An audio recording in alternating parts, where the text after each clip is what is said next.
Hi, everyone. I am Becky Oswald. I'm the owner of Journeys Grief Coaching. I am a grief coach and grief educator. And today I have with me my son, Isaac. He is in the storage room of his dorm at Corban University. And we're here to just have a conversation about his grief. And because November 20th of 2025 is Children's Grief Awareness Day. And I just really quick want to from my phone read to you what it is because I don't think a lot of people know about it. Children's Grief Awareness Day is observed every year on the third Thursday of November, and it highlights the needs of grieving children and raises community awareness and support. The day it promotes education, encourages adults and peers to provide support, and honors children who have lost a loved one. A very common way to participate is by wearing the color blue. And it looks like both Isaac and I did that today. Well done, Isaac. I didn't tell you to do that. Thank you. So, this is an important day of the year, and we just are going to highlight it by having this conversation with Isaac. So, my husband, Isaac's dad, died from cancer. And Isaac, you were how old? I just turned 11. Yeah. Yeah. So, what can you tell us about your grief after dad died? Well, immediately after dad died, there was a lot of things kind of cascading at once. So I don't remember that time too terribly much. But what I do remember is a very overwhelming sense of being confused and alone. Very much so. Not quite knowing which way to turn, not quite knowing what was even going on. Like I knew what was going on, but I was just overwhelmed by the sense of loneliness at that time. Hmm. Yeah. Were there any things that were maybe unhelpful during that time of grief, and maybe not just right after, but also as you got a little bit older? Yeah, right.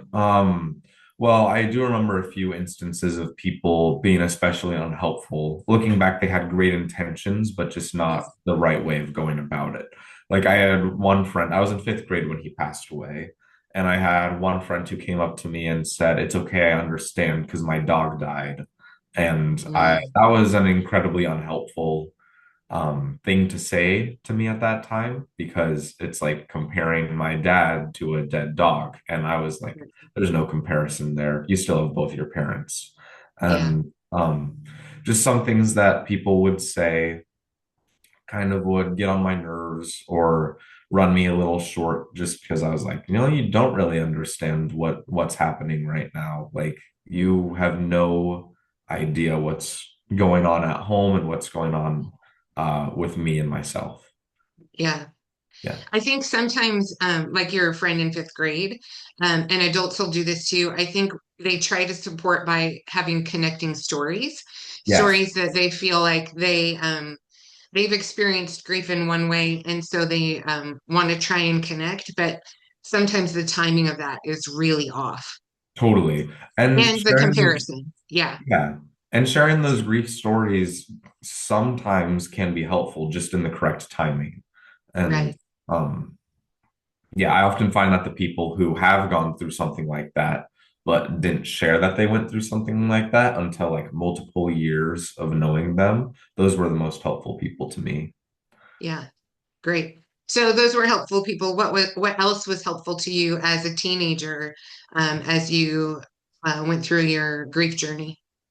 Honestly, as a teenager and going through my grief journey, the most helpful people were those who kind of just sat with me and talked. So, Ryan Evanoff and Pastor Matt McNelly, both great examples of people who have done that. Both actually also lost their parents at a young age. Mm, So there's some correlation there between them sort of knowing what to do or how to be helpful. But they really just sat with me and with Pastor Matt, we fished for hours, had some mm, conversation here and there, but it was mostly just his presence of being there and spending time with me. And with Ryan, it was just all conversation. We would get the $7 meal deal at Dairy Queen, and then we'd sit on the porch and talk for a few hours. And that was extremely helpful for me to process what I was thinking and what I was feeling in a way that didn't feel like I was being forced to process how I was feeling. Well, and that was during COVID too, right? A Yeah, very so isolating time anyway. super isolating. Yeah. Yeah. Mhm. So people who showed up to and just showed up and hung out with you. Yeah, well, and neither Ryan nor Matt said that they had lost someone in their past.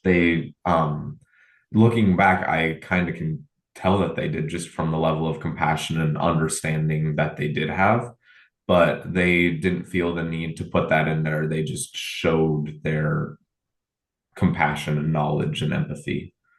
Sure. Yeah. So for adults who love kids who have experienced a loss and who those kids are grieving, what kind of advice could you give those adults? Hmm. Specifically, parents to kids who have lost. Parents, or it sounds to me like they're the most influential people for you were people, adults who weren't family. Right. Um, so Well, either parents or, friends or people who right. just care about kids. Well, when you lose someone in your family, your familial circle gets smaller, and that leads to less time you can really spend with them. There's like when you take someone away, then that leads to less family members. And so, Mm, like, adding on almost like the adopted family members to it, if that sort of mhm. makes sense, is very helpful and like almost going out of your way to do that. I would also say having an understanding that everybody grieves differently and to not let the person who passed away disappear. Because I talked to a lot of people who, in their families, their grandpa passed away, and then suddenly he's just gone from all of history. Like Mm, they have two photos hung up of him, and they never talk about him ever again. And I mm, think that that is a huge disservice to not only the person who's grieving, but also to the person who passed away. Like sure. talk about their legacy, discuss fun stories about them, let them open up a space where the child or teenager is able to laugh and cry and feel all the emotions surrounding this one person. The most difficult part of that is cultivating a safe space to do that. And I really do Sure. think that that comes from sitting with the child and building that trust and rapport with Mhm. them through your actions. Yeah. Agreed. I know this is true for me, so I don't know if it's true for you, but I'll ask you. One of the greatest gifts people can give me when we think about your dad, um, is when they share a memory with me that maybe I haven't heard before, because it's almost like I've been gifted a new memory of Aaron Yeah. because like we don't get those anymore. And so when somebody shares something with me, I know people are sometimes afraid because they're afraid it's going to make me feel sad, but really it's like the best thing someone can do for me. What do you think about that? Yeah, so I actually experienced that sort of idea for not necessarily the first time this semester, but like that joy Mm, around it. So when I started to going to church with Pastor Dudley and Mrs. Nolting mm. here, the very first Sunday I was there, I was doing something and Mrs. Nolting came up to me and like squeezed my shoulder and she's like, "That's just like something your dad would have done." And then she went into Oh, this full like 6 minute story just about like of memories of our family and how much fun we were as mm, kids and us living with them for 3 weeks. And it definitely was a gift. So, yeah, um, yeah, sharing those memories, it's yeah, almost like you get an extra piece of or a different perspective that you hadn't yeah. seen before. Gosh, that had to feel so good. Yeah, it was Yeah, amazing. yeah. What have you learned about grief, and what have you learned about yourself? Oh heck, what have I learned about grief? Well, considering that I am now going to school to become a counselor, and considering that we've led grief support groups together. I mean, Right. especially in the last year, the knowledge on grief and being a caregiver and companion has gone up exponentially. Like, Mm, I really do think that the biggest change, like looking back on some of the videos of dad, he definitely realized and knew that I was an empathetic person.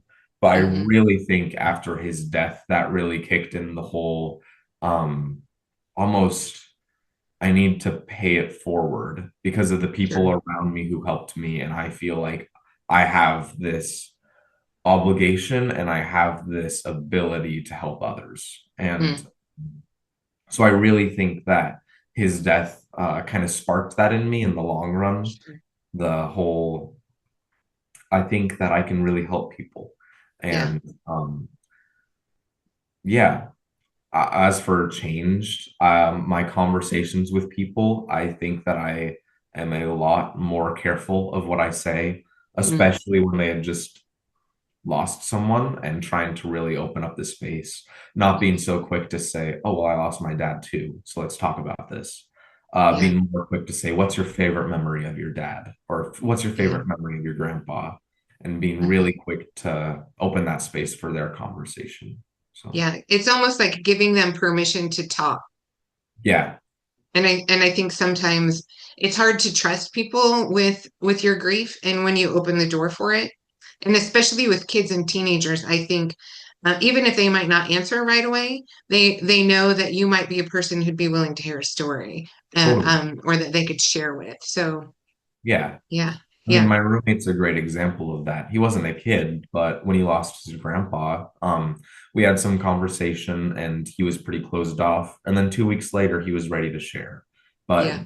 it's just that open door and giving the patience to let them walk through when they're ready. Yeah, and it's about caring. It's not about Yeah, curing. It's about being exactly. there and without trying to fix it. Because how can you fix something like death? You can't. Right. Right. Yeah, yeah. Thank you, Isaac, for joining me for a conversation around grief today.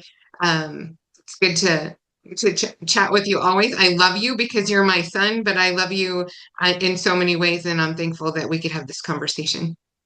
Thank you for inviting me. Absolutely.